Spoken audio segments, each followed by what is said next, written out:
तालुक्यातील पालखेड, खडकसुकेने, मोहाडी, ननाशी, दिंडोरी, वरखेडा, मातेरेवाडी आणि बोपेगाव परिसराला पुन्हा एकदा पावसानं झोडपून काढले। गेल्या 3 ते 4 दिवसांपासून सुरू असलेल्या अवकाळी पावसामुळे शेतकऱ्यांचं मोठ्या प्रमाणावर नुकसान झालंय। द्राक्ष बागांमधून पाणी वाहत असल्याने उत्पादनावर परिणाम झाला असून टोमॅटो, सोयाबीन, मका आणि भात या पिकांचाही हातातोंडाचा घास हिरावला जाण्याची भीती निर्माण झाली आहे। द्राक्ष वाचवण्यासाठी चिखलात फवारणी 3 दिवसांपासून सतत कोसळणाऱ्या पावसामुळे सप्टेंबर-ऑक्टोबरमध्ये झालेल्या द्राक्ष बागांमध्ये पाणी साचलंय। छाटलेल्या बागांमध्ये पाणी साचले, पाण्याचा निचरा होत नाही आणि पुन्हा पावसाच्या सरी सुरू झाल्यानं शेतं अक्षरशः तळे बनली आहेत। यामुळे बुरशीजन्य रोगांचा प्रादुर्भाव वाढत असून शेतकऱ्यांना चिखलात उतरून औषध फवारणी करावी लागतीये। दिंडोरीचे खासदार भास्कर भगरे यांनी सांगितलं की दिंडोरी तालुक्यातील शेतकरी सध्या निसर्गाच्या मोठ्या संकटाचा सामना करत आहेत।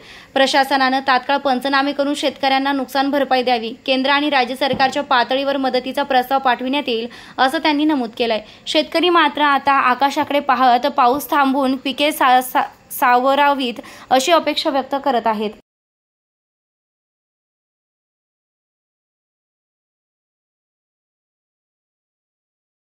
नाशिक जिल्ह्यामध्ये अतिवृष्टी सातत्याने आजपर्यंत होती। त्याचा आपण जर बघितलं तर काल देखील रात्रभर प्रचंड पाऊस झाला। म्हणजे मागच्या काळामध्ये मग कांदा असेल, द्राक्ष असेल, टोमॅटो असेल, भात असेल, सोयाबीन असेल, मका असेल, भाजीपाला असेल, या सगळ्या पिकांचं प्रचंड प्रमाणावरती नुकसान झालं। मागच्या काळात अतिवृष्टी मागच्या महिन्यामध्ये झाली।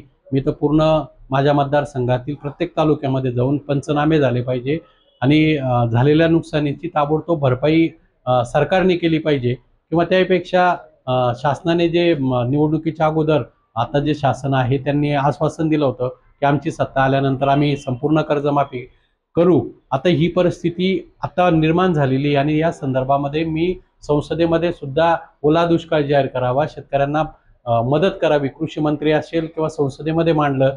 आपल्या राज्याचे मुख्यमंत्री देवेंद्र फडणवीस साहेबांना मी मागच्या काळात पत्र दिलं आणि काल स्वतः मी फडणवीस साहेबांना भेटून ओला दुष्काळ जाहीर करावा, संपूर्ण कर्जमाफी करावी आणि त्याचबरोबर कांदा पिकाचं तो नुकसान आहेच, त्याला सुद्धा अनुदान दिलं पाहिजे। आणि विशेषतः आपला जो निफाड तालुका असेल, दिंडोरी असेल, चांदवड असेल, येवला असेल किंवा नाशिक तालुका, याच्यामध्ये द्राक्षाचं मोठ्या प्रमाणावर उत्पादन होतंय।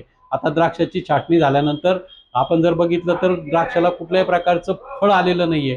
म्हणजे हा हंगाम पूर्णपणे शेतकऱ्यांचा वाया गेलेला आहे आणि म्हणून शेतकऱ्यांसाठी स्वतंत्र द्राक्ष उत्पादक शेतकऱ्यांसाठी स्वतंत्र पॅकेज द्यावं आणि त्याचबरोबर या राज्यामध्ये खऱ्या अर्थानं वेळ आलेली आहे की संपूर्ण कर्जमाफी करण्याची, कारण अतिशय प्रचंड पाऊस या भागामध्ये पडतोय। पेठ असेल, सुरगाणा असेल, दिंडोरी असेल, कळवण या भागामध्ये जो भात कापणी होते आणि भात कापणी झाल्यानंतर शेतामध्ये अक्षरशः तळे निर्माण झालेले आणि पूर्ण भात त्या ठिकाणी वाया गेलेला आहे आणि म्हणून सरकारने ताबडतोब याची नोंद घेऊन कर्जमाफी करावी, शेतकऱ्यांचे पंचनामे करावे।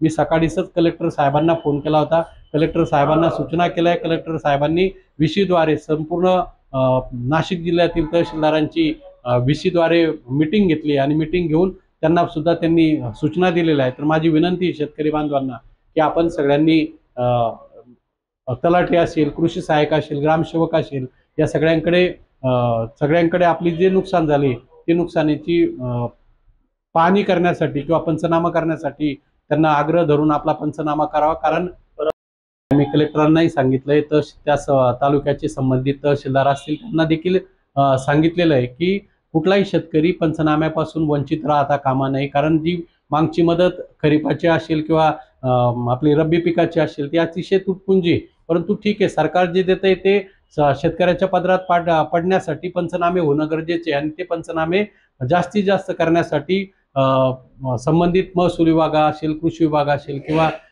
ग्रामपंचायत विभागाला आपण सूचना देऊन जास्तीत जास्त पंचनामे करायला सांगितलेले। आज मी तर कलेक्टरांना तीच सूचना केलेली आहे की आपण यामध्ये लक्ष घालून त्यांना सांगितलं की संपूर्ण कर्जमाफी आणि द्राक्ष पिकाचे फार प्रचंड प्रमाणात अगोदर कांद्याचं नुकसान झालंय, आता द्राक्ष शेतीचं फार मोठ्या प्रमाणात, कारण आता जो द्राक्षाचा सीझन चालू आहे त्याच्यामध्ये कोणाच्याही बागा आलेल्या नाहीये। फार थोड्या व्हरायटी सोडल्या तर उरलेल्या सगळ्या बागा फेल गेलेल्या आहे आणि त्यामुळे द्राक्ष उत्पादक शेतकऱ्यांसाठी भरीव स्वरूपाची मदत किंवा त्यासाठी ठोस पॅकेज करावं। त्यापेक्षा मी तर पत्र दिलेलं आहे की संपूर्ण कर्जमाफी याच्यावरती उत्तम पर्याय म्हणजे सगळे प्रश्न सुटतील.